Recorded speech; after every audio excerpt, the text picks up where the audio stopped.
तभी पॉसिबल हुआ जब मैंने रातों रात इस बल के पीछे किए हुए हैं और रातों रात अब भी इसी के पीछे लगा हुआ हूं। इसका और परफेक्शन चाहिए, और परफेक्शन चाहिए, और अच्छा होना चाहिए।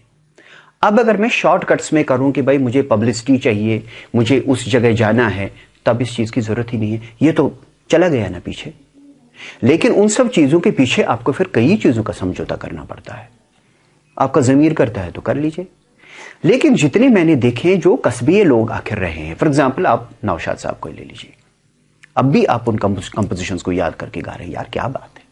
खयाम साहब वाह वाह वाह, मदन मोहन साहब लाजवाब। मतलब एक से एक, वसंत देसाई है या चित्रगुप्त साहब हैं, मतलब इतने अच्छे अच्छे म्यूजिक डायरेक्टर्स रहे हैं, गुलाम मोहम्मद है।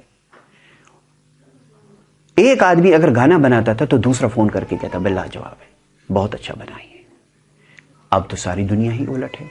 अगर आपका रिसर्चल अच्छा है, अगर आप मेरा कोई मार्केट में कोई प्रोडक्ट आता है तो पहले तो उसके पीछे पड़ जाते हैं कि इसको मार्केट से हटा दो। यानी आप पब्लिक को एक अच्छी चीज सुनने से महरूम कर देते हैं और पब्लिक नकली को कैसे एक्सेप्ट करती है ये मेरी समझ में नहीं आता। सब हम नहीं करते, मैं तो नहीं करूंगा।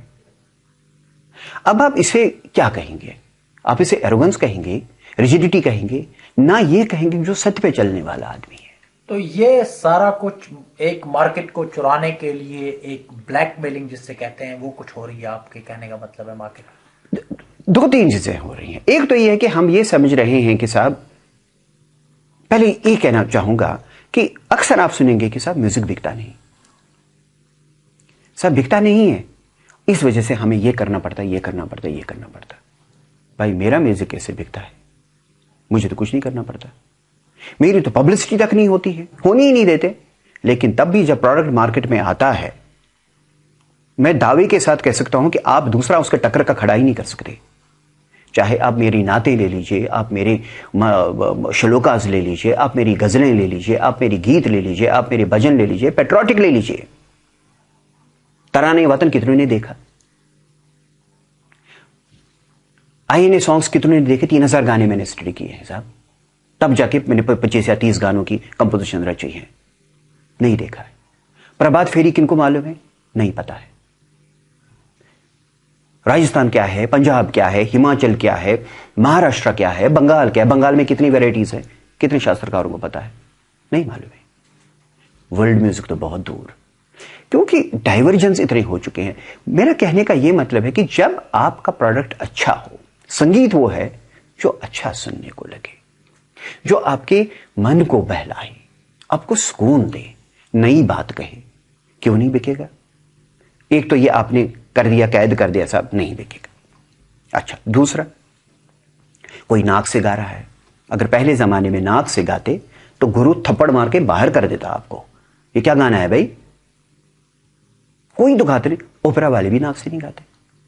जो नया ट्रेंड अब स्टार्ट हुआ है नाक से गाने। अब ये मतलब ये है कि ये छूट है, छूट है ये कि मेरा मन ये आता है, पब्लिसिटी यूं मिल रही है, प्रोजेक्ट यूं किया जा रहा है, सुनने वाले जो हैं वो डेफ एंड डम है, कोई क्वेश्चन ही नहीं करता।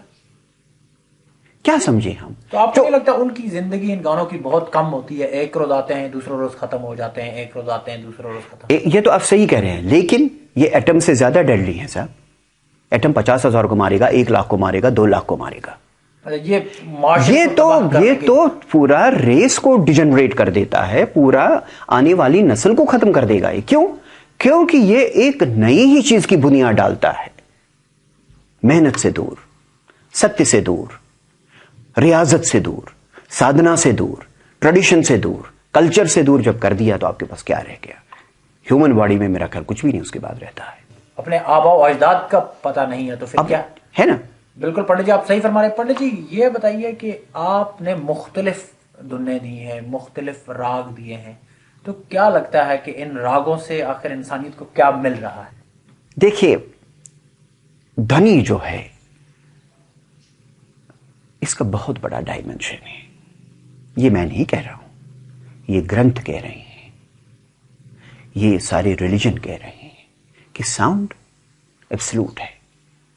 जब आप कान में हाथ डाल के अल्लाह कहते हैं, जो वजूद, जो सारी जिस्म में जो वाइब्रेशन जनरेट होती है वो कोई नहीं कर सकता साहब।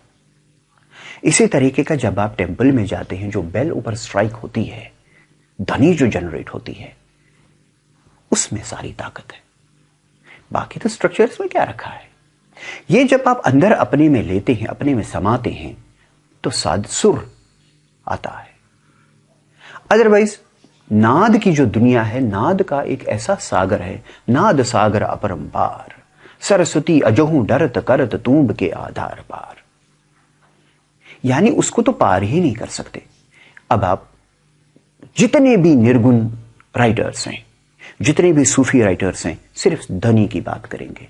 धनी ही ईश्वर है, यानी कि धुन में ही सब कुछ है। साउंड में सब कुछ है। तो आपकी वो खास धुनें कौन सी हैं जिनके साथ आपको बजाते खुद सख्त लगा? हर धुन के साथ। कितनी धुनें आज तक आपने बनाई होंगे, कितने म्यूजिक कंपोज किए? देखिए, मेरे लगभग 5000 गाने हैं, जिस पे कि सिर्फ सूफीज्म को ही लेके, जो सूफी पोइट्री है, लगभग 3000 गाने हैं। तो सूफी धुनों में से कोई प्यारी 2-3 जरूर मैं सुनाऊंगा आपको, गा के सुनाऊंगा आपको, मुखड़े सुना देता हूं। जी पंडित जी, हम आपसे आपकी धुन एक छोटे से वक्फे के बाद सुनेंगे। नाजरीन, इसके बाद हम आपको बताएंगे कि पंडित जी की धुनें क्या इश्तियाक पैदा करती हैं और इंसान को किस मुकाम तक ले जाते हैं। देखते रहिए आमना सामना।